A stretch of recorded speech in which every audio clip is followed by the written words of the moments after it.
¿Qué hubo? Bienvenidos y bienvenidas a un nuevo capítulo de Literatus, podcast dedicado al género del cuento y en el cual se habla sobre la vida fantástica y a veces tan trágica de los y las autoras que le metieron duro a esto de la literatura. Este episodio es el número 51 y el cual sirve de intermedio para el especial de Jorge Luis Borges, que se sigue cocinando, que se sigue leudando, que yo sé que muchas personas están atentos y atentas a ese siguiente capítulo del autor argentino. Hoy en realidad les traigo un nuevo Una contra Uno, que es ese espacio que tengo en Literatos en el que entrevisto autores y autoras que admiro y que me parecen muy tesos. Y vaya charla la que se viene a continuación. Recuerde, mi nombre es Federico Baraya Galán o el man de los cuentos y hoy mi invitada es Margarita Borrero Blanco, escritora barranquillera, profesora de escuela de escritores, doctora en literatura europea, mejor dicho, una verdadera tesa, pero además de todo lo anterior, fue la ganadora del 11º Premio Nacional de Cuento de la Cueva, uno de los concursos literarios más importantes, si no el más, de Colombia, con un cuento que se titula Álbum Familiar y del cual estaremos hablando en esta charla. En esta edición participaron más de 1819 relatos, cuentos que vinieron desde más de 30 países, todos de personas colombianas, y dentro de los 25 finalistas están las siguientes personas. Margarita me ayudará con las mujeres y yo les contaré sobre los hombres. Mariana Toro Nader con su relato ¿Quién dijo? Antonella Verdugo con Las casas de mentira no se mojan. Está Lucía González Gómez con Acme. Daniele Navarro Borges, ¿Dónde están mis calzones? Laura Viviana Ortiz con Todos los perros callan algo y Juliet Narváez Villegas con El baile de las mariposas. Un hombre es su perro, de David Alzate. Antonio in media res, de Jesús María Flors. Bestias cabalgando animales, de Pablo Patiño. Mareo, de Sebastián Gaviria. Mamá guarda silencio, de Manuel Ortega. Acto final, de Nicolás Rodríguez. Los bachilleres, de Diego Reina. Una partida, de Daniel Daza. Un mundo más simple, de Juan Cruz. Cortabesos, de Octavio Escobar. Los guantes del soldado Grau, de Juan Aguilar. Lombrices de tierra, de Brian Camilo Lara. Agua salada como agua de mar, de Hernando González. En quinto lugar quedó Andrés Felipe Correa con Índice de Masa Social. En cuarto lugar, este que les habla, Federico Baraya Galán con Hermanos. En tercer lugar, Javier Zamudio con Hoy comemos carne. Y en segundo lugar, Carlos Ospina con Ganarse la vida. Los jurados de esta edición del concurso fueron nada más ni nada menos que Margarita García Roballo, Fernanda Trías y Alejandro Zambra. Pero sin más preludio ni preámbulo, entremos de lleno a esta charla con Margarita Borrero Blanco, ganadora de esta edición con su cuento Álbum Familiar.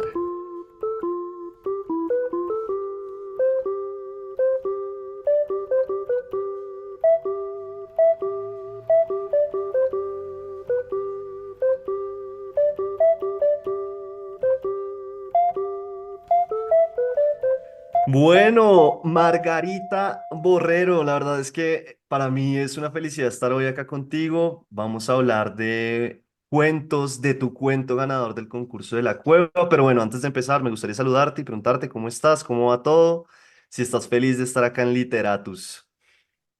Sí, Federico, pues para mí fue una sorpresa muy agradable encontrar que en la lista de finalistas estabas tú, porque yo hace mucho tiempo sigo Literatus. Es una manera maravillosa de leer relatos, ¿no? Tú te relajas y te los leen. Así que es un gusto, de verdad, me encanta tu programa y te felicito por el trabajo que haces para divulgar este amor por el cuento, por el relato, por la labor de escritura y bueno, por todas estas cosas tan bonitas. Bueno, pues muchas gracias. El cuento, ¿no? Ese género a veces tan olvidado Y que sí, que no tiene tantos lectores como otros géneros, como por ejemplo la novela. Pero entremos de lleno. Lo primero que quiero preguntarte, que es una pregunta que siempre hago acá en los uno contra uno en Literatus, es que siempre digo, es una pregunta de entrevista de trabajo, y es, ¿quién es Margarita Borrero? ¿Quién eres para esas personas que de pronto no saben, no te conocen? ¿Quién eres tú? Bueno, pues soy una enamorada de la escritura desde de toda la vida. Soy periodista, comunicadora social, periodista de la Javeriana, como tú, así que somos de la misma alma mater.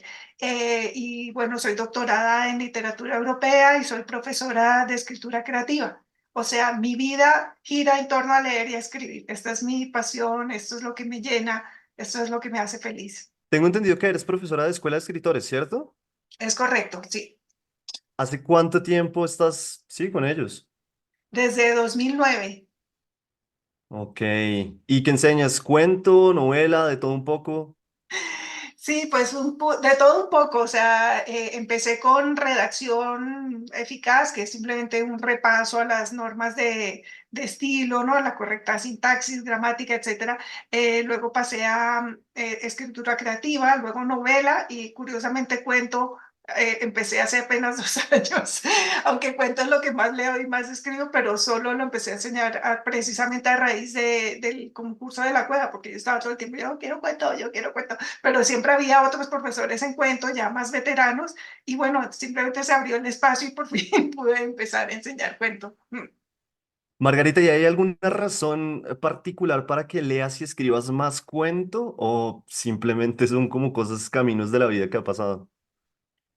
Pues yo creo que es que un cuento te da la sensación de que puedes alcanzar algo, ¿no? Cuando te embarcas en una novela, no sabes si la vas a terminar, pero un cuento es algo real, ¿no? O sea, puedes empezar y terminar en un día. Yo, por ejemplo, para escribir el primer borrador de un cuento, mis cuentos suelen ser, qué sé yo, de 3 a 5 páginas, 7, 10 a veces, ¿no? Pero un cuento de 5 páginas, de unas 4.000, 5.000 palabras, lo escribo de una sentada. Entonces ya tengo la sensación bueno, terminé. Ahora solo es echarle capas y capas y capas y capas, ¿no? Quitarle, ponerle, ¿no? La teoría del acordeón, que vas ensanchando, ¿no? Te va creciendo y luego lo comprimes y se te vuelve a abrir, luego vuelves y lo comprimes. Así que el cuento me da esta sensación de puedo terminarlo. La novela requiere otro tipo de mentalidad. La novela exige, ¿no? Una planeación muy rigurosa, porque si te metes en una novela sin planearlo, o sea, sin un plan de trabajo previo, ahí te puedes hundir. Eso es como aguas movedizas y el proyecto te naufraga, te quedas ahí atrapado. Y en cuanto a lectura, ¿también lees más cuentos que novela? Voy pareja, leo un poco de todo, cuento, novela, voy como alternando, soy muy desordenada. Incluso leo ensayo. Tengo, por ejemplo, los ensayos de William Ospina que me gustan muchísimo. Aquí los tengo en casa. Así que sí, y por supuesto leo también mucha teoría literaria, ¿no? Porque me gusta y también porque es parte de mi trabajo. Mm. Claro. Bueno, primero que todo, felicitarte, pues porque eres la ganadora o fuiste la ganadora de esta edición del concurso de cuento de la cueva con un cuento que se llama Álbum Familiar. Y quiero que antes de que entremos a hablar del cuento, hablemos un poco del concurso. Para las personas que no saben, yo creo, no sé tú qué opinas, pero para mí el concurso de la cueva es tal vez el concurso más importante de cuento en Colombia, en el que participan pues sí, autores importantes y también personas que vienen desde hace rato, sí, como metiéndole duro a la literatura. Entonces, pues por ese lado, increíble. Fuiste la ganadora además en una edición que hubo más de, si no estoy mal, 2000 relatos de Sí. 30 países distintos. 1819. No, no, no, solo, bueno, ok, realmente son solo colombianos, sí, o sea, de varios países, pero son solo colombianos, ajá, o autores Claro, extranjeros que viven en Colombia, sí, sí, exacto, sí. O sea, uno puede participar desde cualquier parte del mundo mientras sea colombiano. eso es. Y yo quisiera preguntarte, porque en el mundo de la literatura, de pronto la gente que no se mueve por estos mundos no conoce eso, pero hay una frase muy famosa o que se dice y es que los concursos literarios son una ruleta. ¿Por qué? ¿Por qué se dice eso? ¿Por qué se dice que los concursos literarios son una ruleta? Pues es como, ¿sabes? Te apuntas a la loto y te la puedes ganar o no, ¿no? Solo que hay menos participantes que en una loto hay millones. Aquí pues depende del número de participantes, pero sí, o sea, de hecho esta ruleta yo había participado 3 veces antes, tres.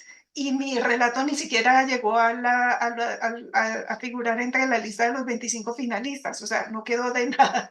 Entonces era muy frustrante porque yo decía, yo pertenezco, ¿sabes? A este gremio, este es mi combo, porque también soy súper fan de Gabriel García Márquez, bueno, todos los colombianos somos fans de García Márquez, pero he seguido, he estudiado su obra de forma muy minuciosa, de hecho García Márquez es el tema de mi doctorado en literatura, y la cueva, ¿sabes? Este lugar mítico donde Gabo se reunía con sus amigos, ¿no? Y estos amigos que decidieron, bueno, vamos a apostarle al cuento, vamos a hacer un concurso de cuento que inició, bueno, ahora va a ser hace 12 años.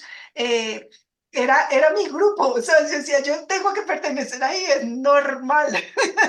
Pero no se daba, no se daba, no se daba. Y bueno, aposté, perdí. Y bueno, finalmente tuve la enorme suerte de que este año, en un cuento que escribí adrede para este concurso, o sea, esta vez sí dije adrede, no es un cuento que yo tenía y que dije, ese es un buen cuento, lo voy a poner, no. Es en un cuento que faltando como 3 meses, además lo escribía contra reloj, sufrí muchísimo porque se me acababa el tiempo. Eh, y sabía que tenía la historia, ¿no?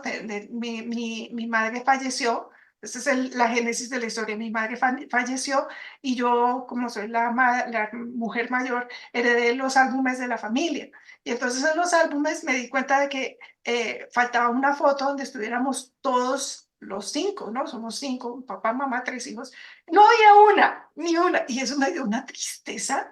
Entonces dije, esto tiene que tener una explicación. Posiblemente la explicación es tan tonta como que en aquel entonces las cámaras no tenían temporizador, entonces o el papá la sostenía o la mamá la sostenía y es tan llano como eso. Pero bueno, mi imaginación de lectora, escritora, se disparó, dije, puedo escribir una historia de por qué esta familia no hay una foto de familia, o sea, en serio, ¿quién no tiene una foto de su familia todos juntos? ¿Quién? Pues yo.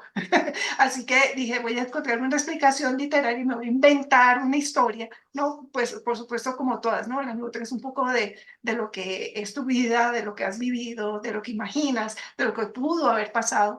Y así fue como nació. Pero tuve la suerte de eso, que parte de la historia se desarrollara en Barranquilla, porque yo soy barranquillera, aunque me oyes la voz y juras que no, ¿no? Me crié desde muy pequeña en Bogotá.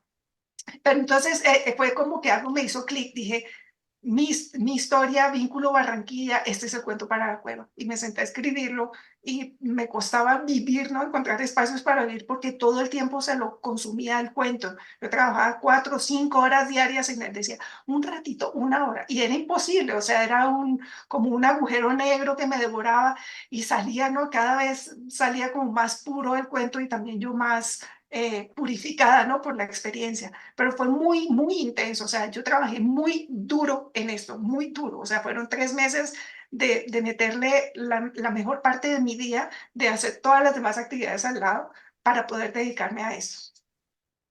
Bueno, te me adelantaste ahí con muchos temas, pero me pareció muy bueno.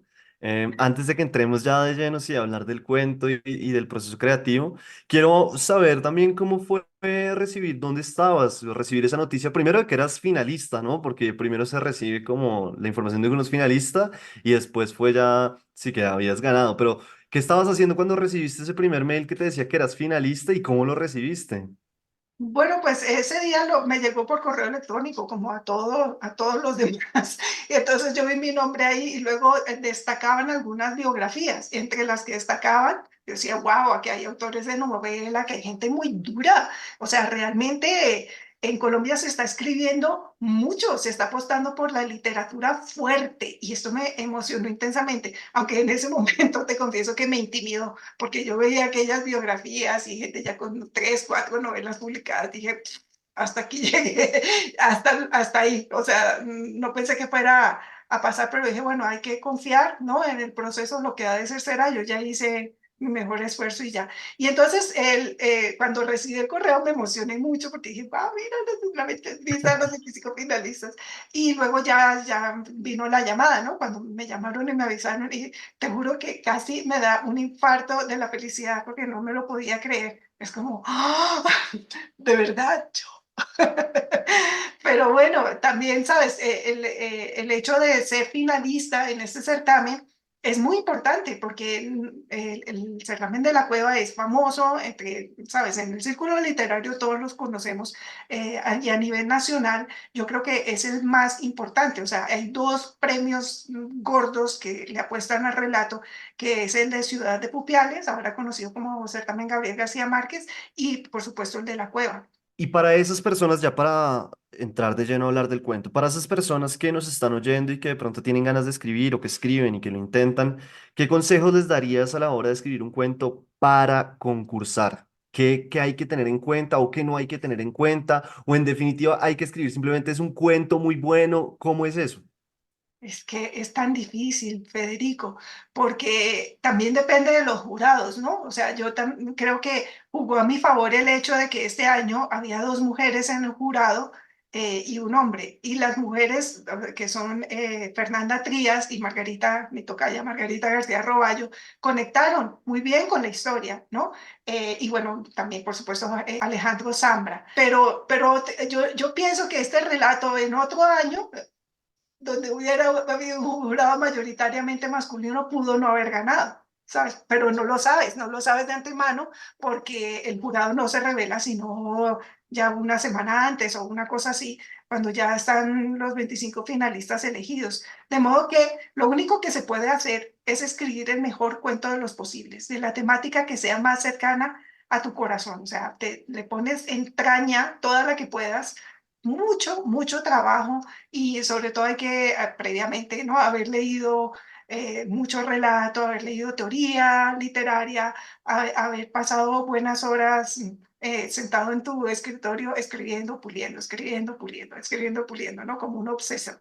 Claro, y no, pues es que este año había tres jurados que a mí me parece que son tres jurados increíbles, o sea, Margarita García Roballo, Fernando Trías y Alejandro Zambra, pues mejor dicho, creo que solo el hecho de estar ya como finalista y saber que esos tres jurados lo leyeron a uno ya es, pues sí, uno no todos los días tiene esa oportunidad, ¿no? De que lo lean estos personajes. Entonces creo que este año era muy bueno.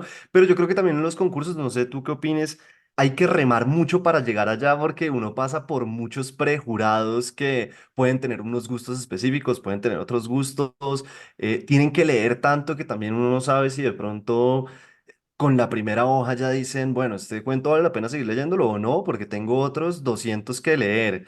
Entonces, también por eso siento que por ahí va el tema de que esto es una ruleta. Y los concursos muy difíciles, pero bueno, a la vez también son muy satisfactorios. Pero entremos a hablar de el cuento que nos trae en cuestión, que es Álbum Familiar. Lo primero que yo quiero saber es si el título, por ejemplo, fue algo que el mismo cuento te dio. Obviamente en este caso puede que sí, o si luchaste un poco con el título, porque titular es dificilísimo. ¿Cómo haces tú también para titular, por ejemplo? Eso es toda una ciencia, Federico. O sea, hay que confiar en las musas para que te den un buen título. No, el título fue lo primero que escribí y no tuve duda, nunca lo cambié, nunca varió, porque sabía de qué iba la historia, ¿no? O sea, como te conté la anécdota, viene de que yo heredé los álbumes de mi familia y era como, wow, mira, este es mi álbum familiar, ¿no? Y de ahí, bueno, por supuesto, la narradora de la historia no soy yo, es una narradora que construí para la historia, pero se dio de una. Lo que sí te puedo decir es que varios relatos de esta antología tratan el tema de la familia. O sea, primero, segundo y tercer lugar, sin duda. Y luego hay otros más que van por ahí, ¿no? Son relatos intimistas, cuentan situaciones familiares, pero no siempre ha sido así. Es decir, no todos los certámenes o sea, no todas las ediciones de la cueva han premiado relatos intimistas. Puede que sí, como puede que no. Entonces no hay, es cuestión de suerte, ¿no? O sea, no se sabe. De todas maneras, yo no tuve duda. Desde el primer momento sabía lo que quería, sabía que quería contar una historia con imágenes y que las imágenes contaran el grueso de la historia, ¿no? Hay pasajes narrativos, diálogos, pero sobre todo hay imágenes que van dando saltos a lo largo del tiempo para contar la historia de esta familia, que cuando los padres se separan, los álbumes de familia se separan. Y como que solo tras la muerte de los padres, ¿no? Que ya los álbumes quedan en manos de los hijos, vuelven a reintegrarse, ¿no? Esas fotografías que se habían divorciado. Es como una de las ideas que se manejan en el relato, no la única, pero es como una de las principales. Así que yo no tuve duda. Titular, como dices tú, es dificilísimo. Esta vez me acompañaron las musas, pero lo que sí puedo decir es que un título que no diga nada, que no conecte emocionalmente con el lector, está condenado, ¿no? Por decir, qué sé yo, eh, no sé, los platos. Como los platos. Un álbum familiar es algo potente, ¿no? Todos tenemos un álbum familiar y todos tenemos una historia en la familia. Oye, y entonces ahí conecta, o hay veces de preferencia que tenga un verbo, un sustantivo fuerte, ¿no? Depende también de la naturaleza de la historia. Lo normal, bueno, lo normal no, es muy común que se use una frase que te haya salido particularmente Claro. afortunada y la usas para el título, ¿no? Lo que no puedes hacer es, por ejemplo, usar la frase final para el título, porque entonces lo revelas todo antes de tiempo y le quitas el misterio. Claro, eso que estás mencionando es muy común y es una de las recomendaciones también que se da mucho cuando uno está en talleres o sí, como trabajando algún texto y es revise su cuento y dentro de su cuento debe haber alguna frase que le va a servir para hacer título. Entonces nada más es encontrarla, que es una manera. Pero creo que también tu cuento y tu título logran una cosa que es muy importante y es que tu título también engloba el concepto del cuento. Es decir, es totalmente redondo porque lo que vamos a ver a través del cuento es eso, ¿no? Como la revisión de los álbumes familiares que también funciona como la revisión de la vida de una familia. Em, entonces funciona muy bien. Ahora, esto nos lleva a hablar de, que ya lo mencionaste, el uso del tiempo dentro del cuento. Entonces, antes de entrar a grabar, estábamos hablando de eso y es, el tiempo es vital dentro de los cuentos, pero lo que uno oye siempre en la teoría es, primero, hay poco tiempo para perder y segundo, al ser el cuento tan específico, tan acotado, como que a uno le dicen, no trate de coger grandes espacios de tiempo dentro del cuento, como revisar la historia de una familia. Pero acá lo que uno ve en tu cuento es que tú haces eso, o sea, tú le dices un poco, yo voy contracorriente y es muy difícil lo que logras, a mi manera de ver, pero haces una estrategia muy interesante que es a través de las imágenes. ¿Cómo a través de las imágenes abarcas mucho tiempo? ¿Fue difícil ese reto, como saber que tenías que abarcar mucho tiempo, o fue algo que se te fue dando, o tuviste que trabajarlo mucho para que no se sintiera como muy grande el cuento? ¿Cómo fue ese proceso?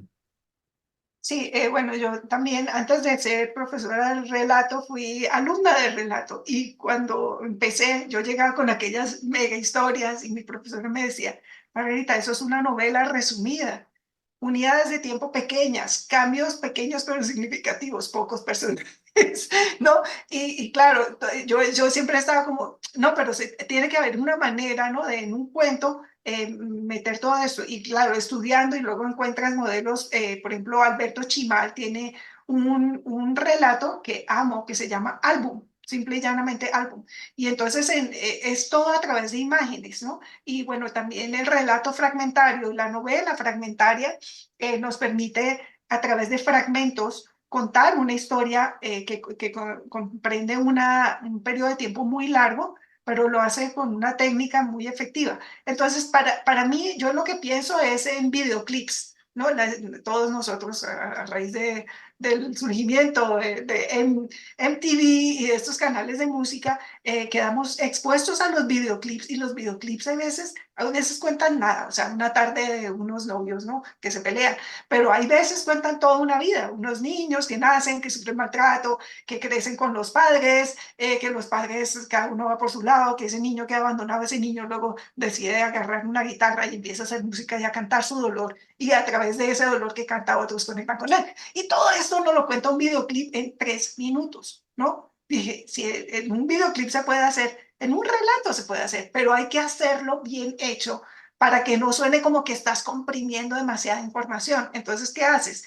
agarras los pedazos más importantes de la historia y armas una escena y te ocupas sobre todo de que la música de la historia, o sea, la música de la narrativa, lo englobe, porque una vez que quedas envuelto como decía Paul Auster, toda novela comienza con la música, es como un turulú, turulú, turulú, turulú, y una vez que tú quedas envuelto en eso, ya la puedes escribir y el truco es conseguir que el lector también en el primer párrafo quede envuelto en eso y ya no se pueda salir de esa música.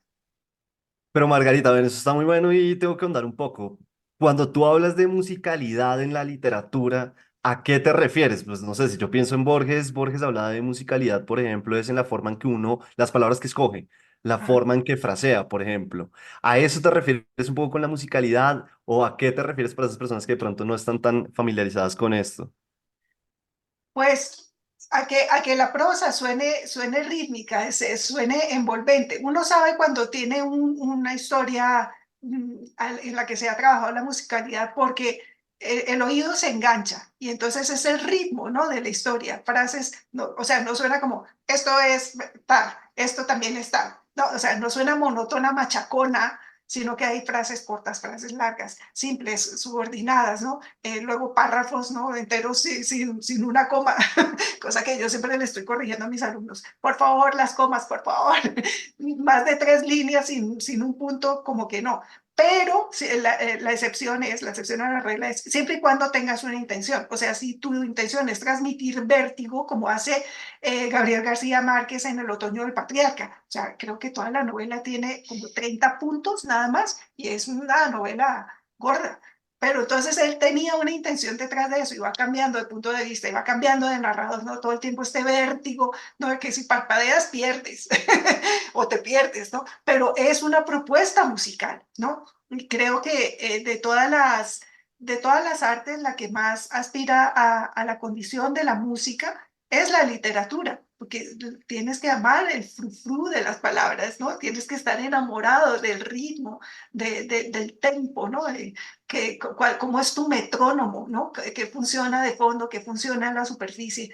Las palabras que eliges también son importantes, ¿no? Me encantan las esdrújulas, ¿no? Por ejemplo, Canción de la Vida Profunda es una fiesta de esdrújulas, ¿no? Hay días en que somos tan sórdidos, tan lúgubres, ¿no? Tan lúbricos, tan lúbricos. Y constantemente está reiterando este juego que lo que hace es que te llena como que te llena la boca de estas palabras bellísimas. Tú agarras y dices, lúgubre, ¿no? Y la boca entera se llena de la palabra, no es como decir pesto.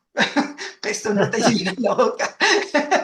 ¿Sabes? Entonces hay que amar las palabras, hay que estar con ellas, pasar tiempo con ellas, jugando, ¿no? Sintiéndolas, saboreándolas, ¿no? Que es un poco lo que le pasa a los sinestésicos. ¿Sabes que los sinestésicos es una condición médica por la cual los sentidos se confunden? Entonces, bueno, cuando voy a hacer un poco de historia aquí, Sí, huelen los colores. huelen los colores. Cuando el cerebro se está formando, el cerebro no diferencia lo que es un olor de un color, de un sabor, no lo diferencia. Poco a poco se va especializando y una persona normal lo diferencia bien, pero a los sinestésicos se le quedan los cables cruzados. Entonces, decía Vladimir Nabokov, por ejemplo, que era un sinestésico, que a él ciertos nombres le sabían a cereza. Digo yo, qué rico, o sea, yo sin ser sinestésica quiero pensar en las palabras como que tienen una condición que va más allá de lo meramente sonoro. Por supuesto, lo sonoro es lo primordial porque es con lo que todo el mundo conecta. Todos podemos escuchar las palabras. Pero ir más allá de eso, ¿no? Es como, ¿a qué sabe esta palabra? Como, ¿de qué color sería? Jugar con ese concepto para simplemente dejarte ir, ¿no? Dejarte llevar por el juego, por las sensaciones, que sea una experiencia multisensorial. Entonces, Kandinsky, por ejemplo, que era pintor, era sinestésico también. Y entonces sus cuadros pueden tener nombres de obras musicales. Y entonces tú ves ese cuadro y está lleno de movimiento, porque es el movimiento de la música. Y la vibración, o sea, los cuadros de Kandinsky son una maravilla. Entonces, bueno, entonces sí, en general, lo que te decía antes es que la literatura ha de aspirar a la condición de la música con excepción de la pintura, que puede aspirar a la condición de la música, si tienes la sensibilidad para agarrarlo. Y también es cuestión de ir profundizando, ¿no? Este oficio te da eso, está uno mucho tiempo solo, trabajando con uno mismo y adentrándose en en ese enorme pozo interior, y eso te va abriendo los sentidos, ¿no? Decía William Butler Yeats que el mundo está vivo y está lleno de cosas mágicas, esperando que nuestros sentidos se afinen para percibirlas. Entonces es jugar con todo eso, ¿no? O sea, es crear música teniendo en cuenta todos estos elementos. Y García Márquez yo creo que tenía algo de eso también, o sea, Gabo, que era un melómano perdido, hacía música con las palabras y su Claro. prosa te agarra y ya no puedes salir. O sea, tú lees un párrafo de Gabo y ya quedaste atrapado, ya no puedes salir de él.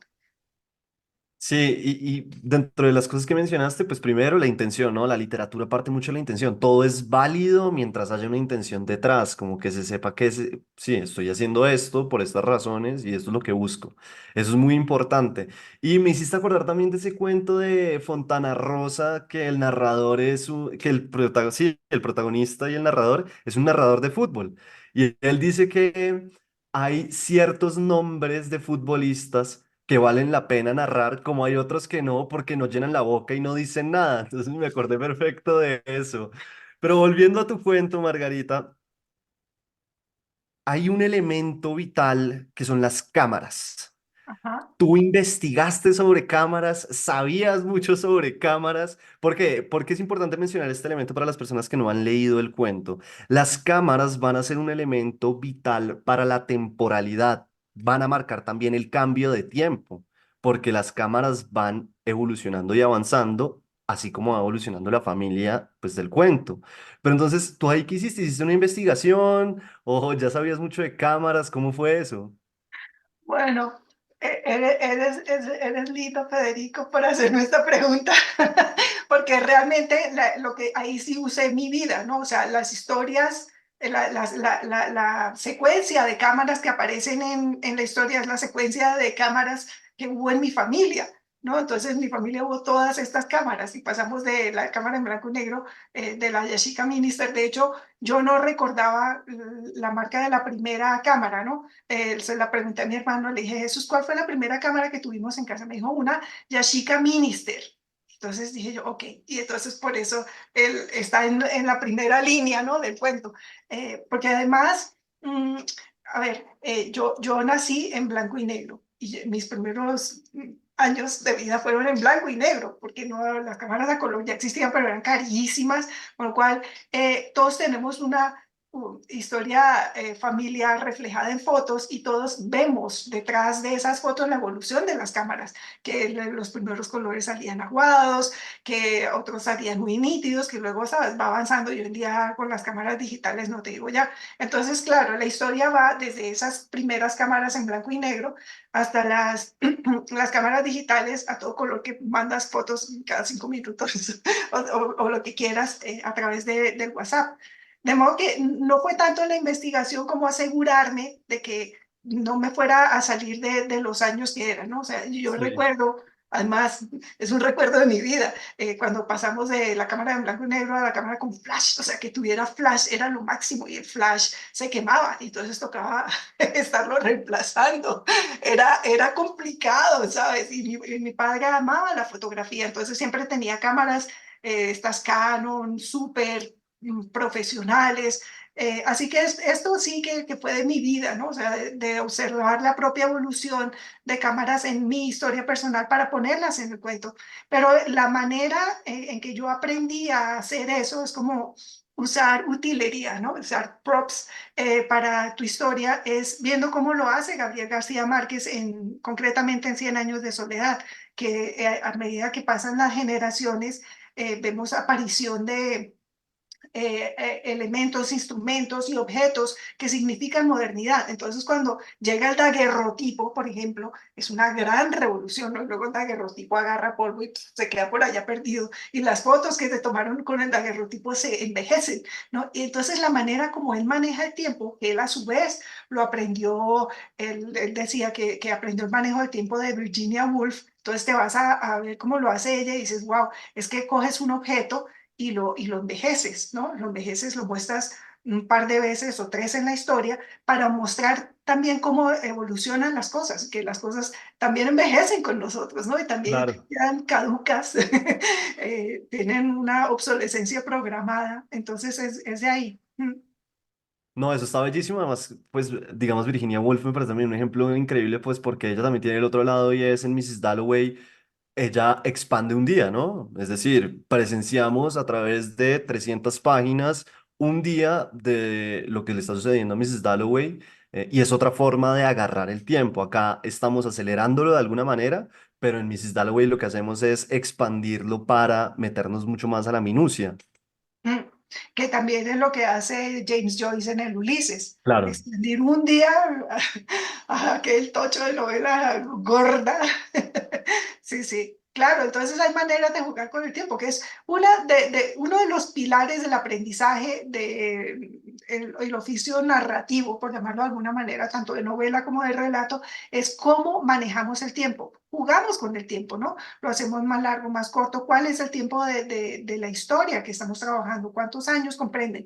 Esto hemos de tenerlo muy claro, porque si no, en una ficha, ¿no? Antes de empezar a escribir, pasa tanto tiempo, estos son los personajes, esta es la curva gramática de los personajes, lo básico, el tiempo está ahí. Y el manejo son dos conceptos que están relacionados entre sí, ¿no? Están encadenados, el tiempo y el ritmo, porque el uno depende del otro, ¿no? Si Claro. el tiempo es acelerado, el ritmo es acelerado, o hay veces necesitan los dos, aceleras, desaceleras, ¿no? Bueno, lentamente hay una escena maravillosa en el Cuarteto de Alejandría de Lawrence Durrell en el que Clea está navegando bajo el agua y se dispara una flecha, un arpón, perdón, y ella queda clavada en el barco, entonces no se puede mover y se está ahogando y la lentitud de los movimientos bajo el agua y la lentitud que siente el que sale, se hunde, ¿no? A rescatarla y a tratar de desclavarla y a ambos se les acaba el oxígeno.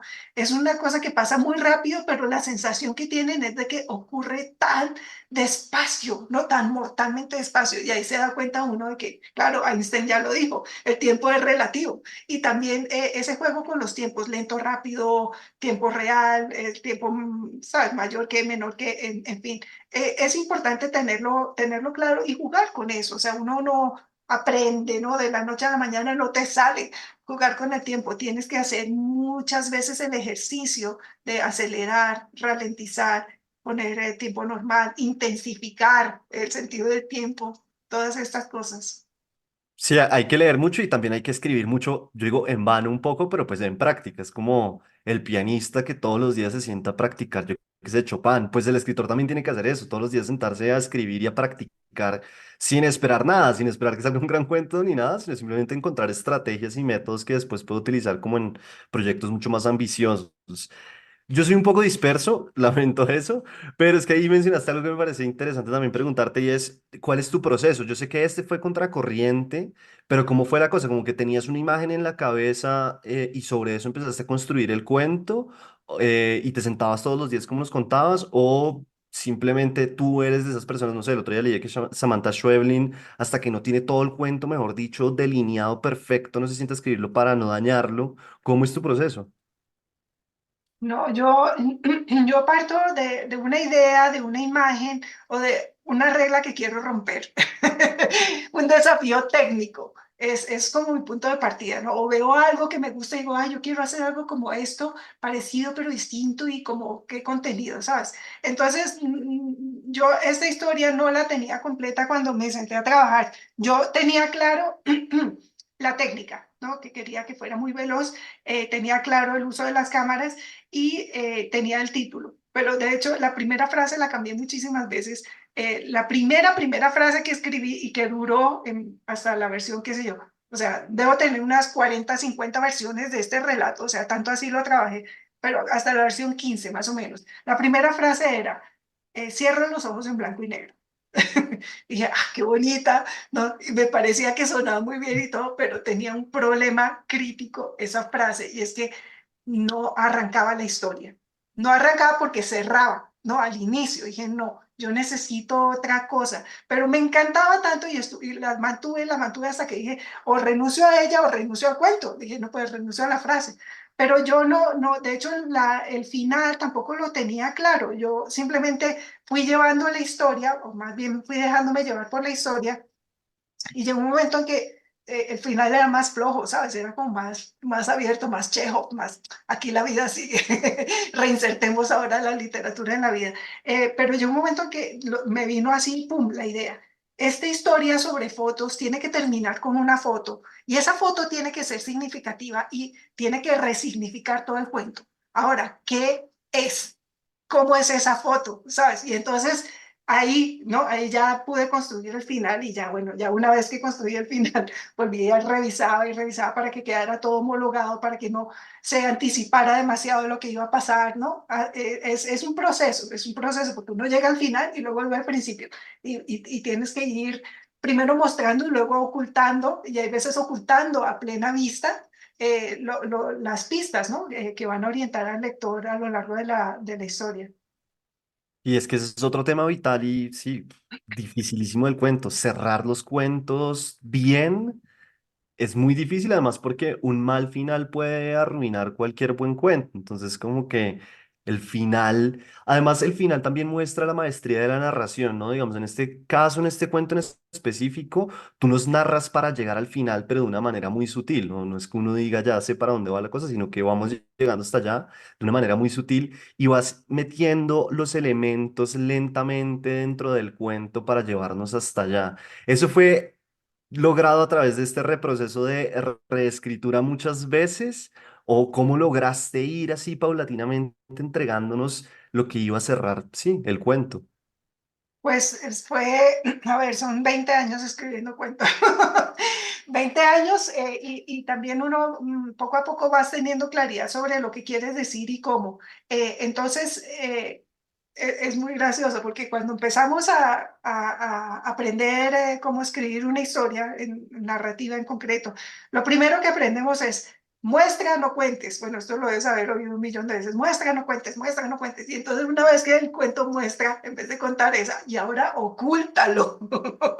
Sí, Es como, ¿y para qué aprendí todo lo anterior? Pero es diferente porque una cosa es que esté oculto dentro de lo que se muestra y otra cosa es que lo estés contando, ¿no? O sea, si lo estás contando, lo estás obviando. Es como hablamos en el día a día, es como, mira, te cuento esto, no, que no me interesa mantenerte en suspenso porque yo sé que me estás escuchando, pero a un lector sí hay que mantenerle un cierto grado de suspenso. Pues, también decía Ernest Hemingway que lo que no está escrito en una historia es lo tiene más más importante. potencia todo lo que sí está escrito. Y entonces él descubrió su iceberg un día que cogió uno de sus relatos, ahora no recuerdo el nombre, pero vino y adrede le suprimió el final.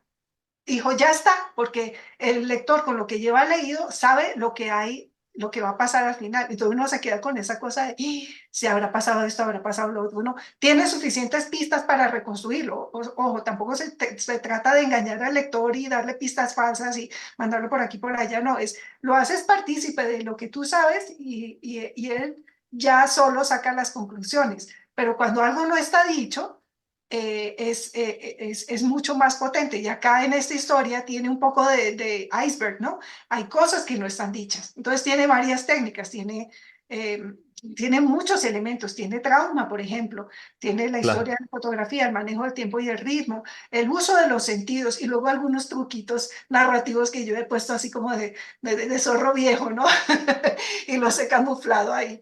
Pero sí, un cuento es un conjunto de elementos que pones en juego, no es una sola cosa, no es solamente la historia, es también cómo la cuentas y la pericia con la que lo haces. Claro, y lo que hablábamos también un poco antes de entrar a grabar era una de las dificultades que te presentaba este proyecto o este cuento desde mi punto de vista es que como iba a ser narrado también a través de fotografías, ibas a tener que construir muchas escenas. Y las escenas, hacerlas bien, hay que tener, sí, cierta maestría y tiene una dificultad muy específica. ¿Cómo trataste esas escenas a la hora de escribirlas? ¿Eres de las que dice tengo que construir esta escena y te sientes a escribir esa escena? ¿O salen de corrido? ¿Cómo es ese tratamiento para construir escenas? ¿Qué nos recomiendas a mí, a los que oyen esto? ¿Cómo se escriben escenas? Que es tan difícil. Bueno, pues la escena es llevar, ¿no? A una, escenificar una idea, ¿no? Entonces, una escena que es unidad de tiempo, espacio y, espérate, y acción, tiempo, espacio y acción. Entonces, la escena es el verbo de la narrativa. Entonces, cuantos más verbos tengas, pues más fuerte es la narrativa, ¿no? Y también tiene que ser una buena escena y tiene que ser importante. Entonces, en narrativa, lo que es importante, le dedicamos escenas y diálogos, ¿no? Que son como los dos recursos maestros. Y lo demás lo vamos, como vamos uniendo esas partes con pasajes narrativos, pasajes descriptivos, etcétera. Luego tú tienes que ver, o sea, digamos que le das un valor en la historia, ¿no? A cada párrafo que tienes. Este tiene una escena, vale 5. Este tiene un párrafo narrativo, vale 3.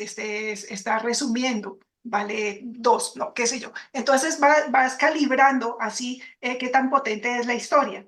Un ejercicio que yo a veces he hecho, no para este cuento, pero a veces lo he hecho, sobre todo al principio, cuando estaba iniciando, era en una página, por ejemplo, en una página determinada, subrayar las escenas con un color, los diálogos con otros, ¿sabes? Así. Y entonces me separaba de día, así podía ver qué tan vibrante estaba, ¿no? Le daba las escenas colores vibrantes y al otro colores más opacos. Y decía, no, a esto le falta fuerza. Entonces volvía sobre él. Trataba de, si el diálogo lo podía incorporar en la escena, lo incorporaba. Si había demasiados pasajes narrativos, si estaba contando mucha carreta, es como cuando empiezas a soltar la biografía del personaje o el currículum vitae, ¿sabes? O la historia de sus ancestros, y entonces era de una familia bien, de los... Claro, Ahí o ya hay mucha empieza. descripción también, hay que mirar si sí está funcionando. Claro, porque realmente en una escena puedes estar describiendo, pero lo estás describiendo como si estuviera pasando en tiempo real. Sí, que Entonces, es sí, la sí, descripción en acción, ¿no? eso es, eso es. O sea, al autor hay que hacer, al lector, perdón, al lector hay que hacerle olvidar que él está mirando una ristra de palabras. Al lector hay que armarle una película dentro de la cabeza. Y si él ve la película dentro de la cabeza, ya tienes eso ganado. ¿Y cómo haces esa película? Pues con eso, con verbos, con descripciones vividas, con escenas, con buenos diálogos que no digan lo obvio de, hola, ¿cómo estás? Bien, ¿tú qué tal? No, o sea, esos diálogos no sirven, tienen que ser diálogos que caractericen, que avancen la acción. Tienes que meterle esteroides, ¿no? A la historia, o sea, tienes que jugar con todos tus juguetes, utilizar todos tus recursos para sacarla adelante y tener en cuenta que lo importante es la historia, lo importante es la historia, lo importante es la historia, ¿no? Darle todo lo que ella necesite. Y hay un tema más frente a las escenas que me parece importante y es la temporalidad, ¿no? Ya hemos hablado del tiempo, pero cuando hablamos del tiempo dentro de las escenas es como que estamos hablando del tiempo real, el que vivimos, o sea, las cosas están ocurriendo simultáneas, por así decirlo, ¿no? Claro, claro. Sí, y también la elección del tiempo verbal. En esta convocatoria dio la casualidad de que los tres relatos, primero, segundo y tercer lugar, estaban contados en tiempo presente. Entonces, bueno, es una elección como cualquier otra, o sea, no tiene que ser el único tiempo con el que escribas de aquí en adelante, pero aquí funcionó y curiosamente nos funcionó a los tres. Qué da narrar en presente? ¿Por qué sirve o por qué no sirve narrar en presente?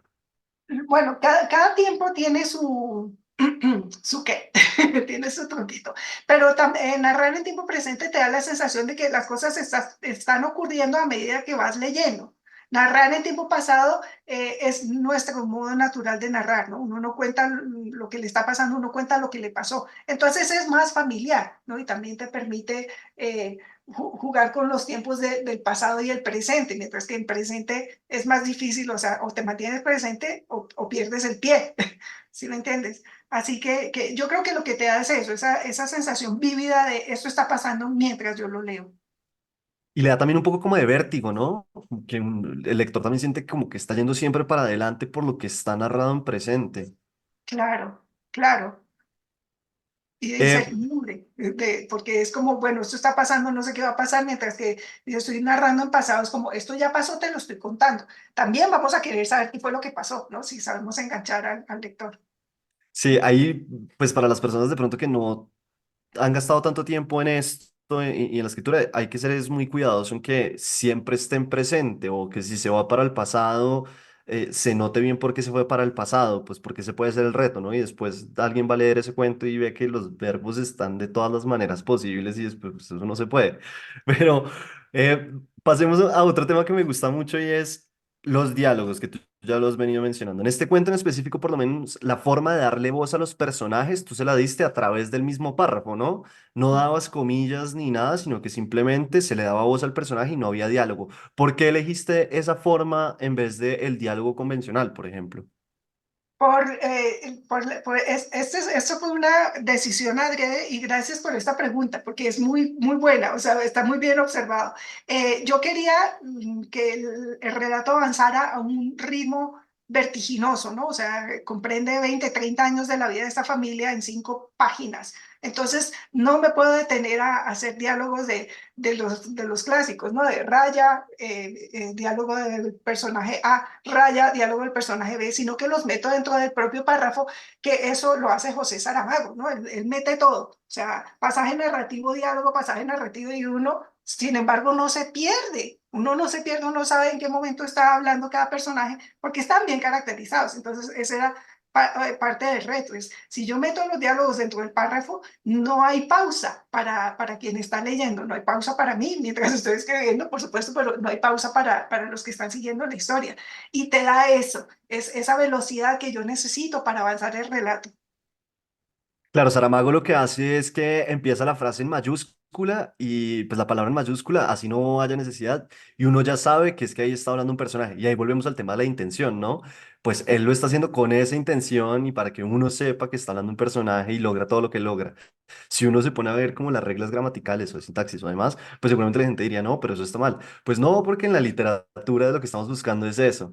Pero claro, en tu cuento logras muy bien eso, porque esos diálogos dentro de los párrafos, darle voz así a los personajes, le da mucha rapidez, ¿no? Como que le da esa, sí, lo vuelve vertiginoso dentro del cuento y se logra muy bien. La verdad es que me gustó mucho ese recurso. También a veces la gente dice, no sé tú qué opinas, que le tiene miedo al diálogo. Porque el diálogo como es tan difícil y tiene que esconder información y todo esto, entonces hay gente que dice, no, yo le huyo al diálogo. Pero no es tu caso, ¿cierto? Bueno, no, yo no tengo demasiados diálogos en mis historias, o por lo menos no soy consciente de tenerlos, pero el mismo García Márquez decía que a él los diálogos no se le daban bien, y una obra de como 100 años de soledad tiene muchísimo más pasaje narrativo y poquísimos diálogos, ¿no? Y algún crítico decía que sus personajes no dialogaban, sino que hablaban en máximas, ¿no? Porque sueltan estas frases maravillosas, ¿no? Cargadas de sabiduría y de conocimiento de la humanidad que a mí me encantan. Pero sí, es como todo, tienes que jugar con tus recursos, ¿no? ¿Qué tanto diálogo necesita la historia o no? Para quienes tienen miedo, le tienen miedo a los diálogos, yo les recomiendo que lean obras de teatro, o sea, que compren los libros de las obras de teatro o los guiones de cine, que para este efecto cumple, ¿no? O sea, el mismo propósito, y lean los diálogos de ahí, porque eso te ayuda a entender cómo se caracteriza un personaje y cómo se potencia la historia a través del uso de diálogos y cómo se crea tensión, ¿no? Entre ellos. Sí, totalmente de acuerdo. Y uno de los temas que se habla cuando hablamos del cuento es, en un cuento nada puede sobrar, ¿no? Es mejor que falte de alguna forma a que sobre. ¿Y por qué traigo esa colación? Porque tu cuento tiene muchos elementos, ¿no? Ya hablamos de la cámara, pero también están las tijeras para podar, que si uno es un lector que no está poniendo mucha atención, uno dice, no, pues Margarita puso esas tijeras porque sí, pero esas tijeras después tienen un rol muy importante más adelante. Lo mismo el personaje que es el tío, que en realidad no es el tío, sino el amigo de la mamá, pues uno dice, pero ¿por qué nos están trayendo este personaje? Y después es que uno se da cuenta, claro, pues porque el personaje tiene una finalidad muy específica dentro del cuento. Ya hemos hablado un poco como de ese proceso, pero el cuento fue creciéndote así, como que tú fuiste encontrando acá tengo que poner este elemento para que después aparezca acá. ¿Cómo fue ese proceso un poco de creación con todos estos elementos que no pueden sobrar? Pues Efectivamente, nada sobra, o sea, absolutamente nada es gratuito. El cuento es puro músculo, el cuento es un leopardo, no tiene ni una gota de grasa. En la novela te puedes permitir más grasa, pero en el cuento no. Hay que ganar como decía Julio Cortázar, hay que ganar al lector por nocaut. Entonces, esto es un recurso tomado de los cuentos tradicionales, de los cuentos de las mil y una noches, de los cuentos de toda la vida, los tres cerditos, ¿no? Y entonces, cuando un elemento es importante, yo lo meto tres veces. Entonces, si te fijas, hay tres bombas. Hay tres veces la mención de las tijeras, está tres veces el tío. Y hay otras tres cosas que no voy a mencionar ahora para no echar a perder la lectura del cuento, pero yo decía, bueno, esto es también un recurso de las sitcoms, ¿no? De las comedias de la televisión, que es que si algo aparece una vez, porque van a jugar con él, aparece una segunda con resignificado y una tercera resignificado con respecto a las dos anteriores. Entonces, Claro. a base de tanto ver, ¿no? Televisión y absorber, está uno muy atento, ¿no? De qué recurso utilizan para engancharme, para yo adueñarme de él y utilizarlo a mi vez.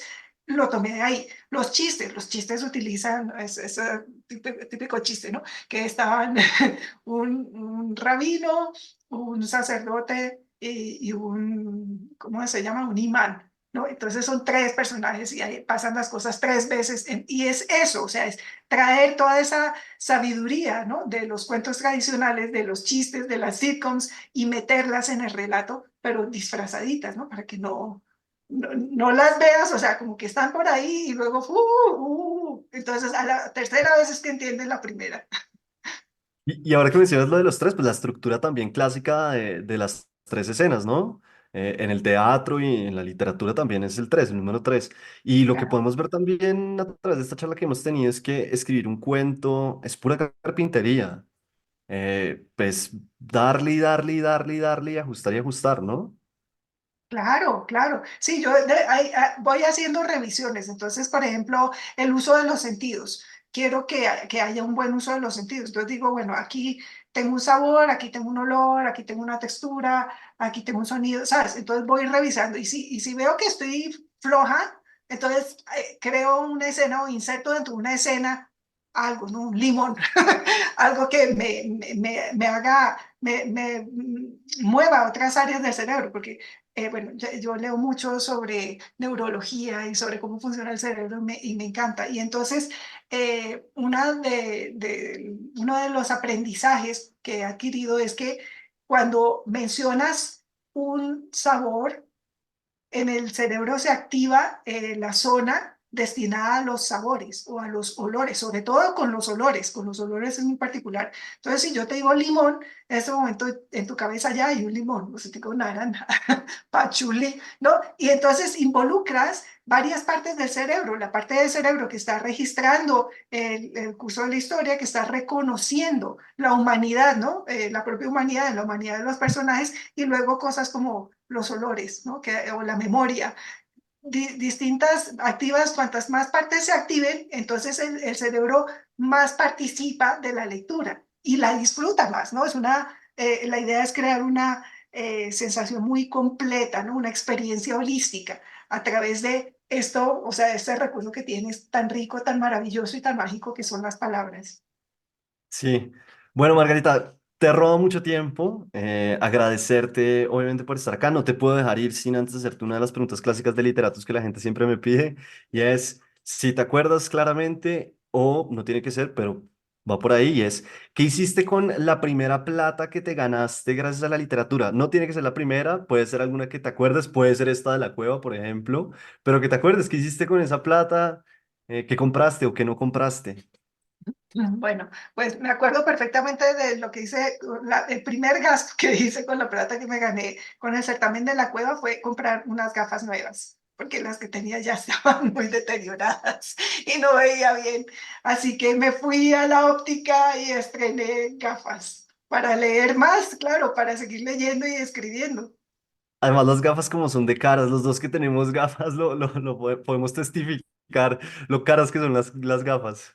Son muy costosas, sí. Entonces me compré un par de gafas maravillosas.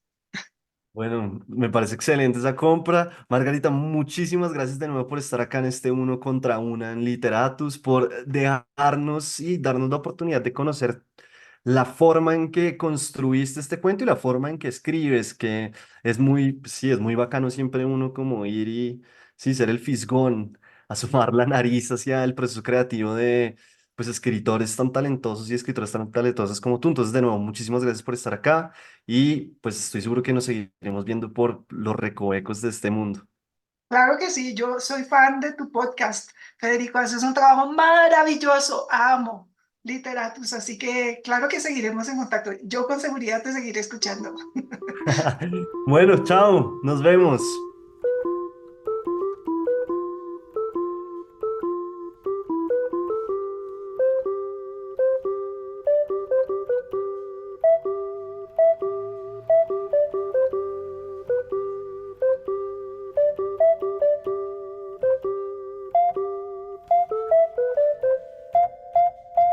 En este capítulo número 51, la invitada fue la escritora Margarita Borrero Blanco, ganadora de la 11ª edición del concurso de cuento de la Cueva. Hablamos sobre su cuento Álbum Familiar.